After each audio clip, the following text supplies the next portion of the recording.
કોઈ પણ કરે કે રાજુ કરપડાને તો આમ કરશું, ભાજપમાં લઈ લેશું, લોકડું ઢીકડું કરી લેશું, એને કહીએ છીએ સુરત દાદા ઉગમણા ઉગવાની બદલે જેથી આથમણા ઉગે ને તેથી સમજો કે રાજુ કરપડા ભાજપનો કેસ કરે.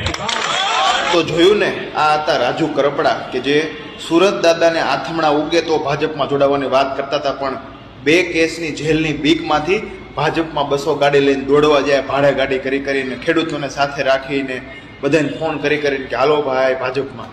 દોસ્તો, જોવાનું આ છે આપણે કે કાલ સુધી ખેડૂત એકતાના નારા લઈને વિસાવદરથી, તુલસીશ્યામથી, સુદામડાથી જગ્યાએ ખેડૂતોને ગુમરાહ કરવાનું કામ રાજુ કરપડાએ કર્યું છે. કાંઈ વાંધો નહીં, અમે તો પહેલેથી કહેતા હતા કે આ ભાજપના એજન્ટ બનીને આમ આદમીને તોડવાનું કામ કર્યું હતું.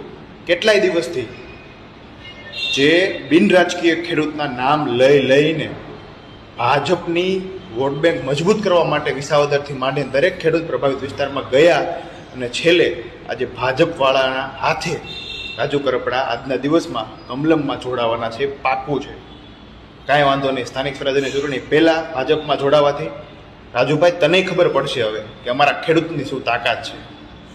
આવનાર સમયમાં તું જોઈ લે મિત્ર કે હવે ખેડૂત તને ક્યાં મોઢે હરાવશે.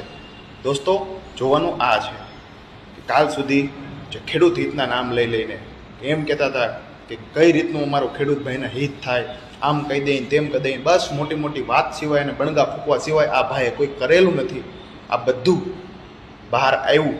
દોસ્તો, હવે જોવાનું આપણે બધા એક છે, જોવાનું ખેડૂત હોય છે કે ખેડૂતોના નામ લઈને ગાડીઓમાં ખેડૂતોના સ્ટીકર, ખેડૂતો એકતા જિંદાબાદ, બિન રાજકીય ગ્રુપ, આ તેન ફલાણું કરી અંતે ભાજપના હાથે ખેડૂતોના હિત વેચવાનું કામ રાજુ કરપડાએ કર્યું છે. અને ચૂંટણી લડી બધા, હું તો કહું છું, મેન્ડેટ લઈને ભાજપના મેન્ડેટમાંથી કોઈ પણ જગ્યાએથી ચૂંટણી લડી બતાવ, તને ખેડૂતો જ જવાબ આપશે. ખાસ ને ખાસ દરેક લોકો સુધી પહોંચાડજો આપણી આ વાત.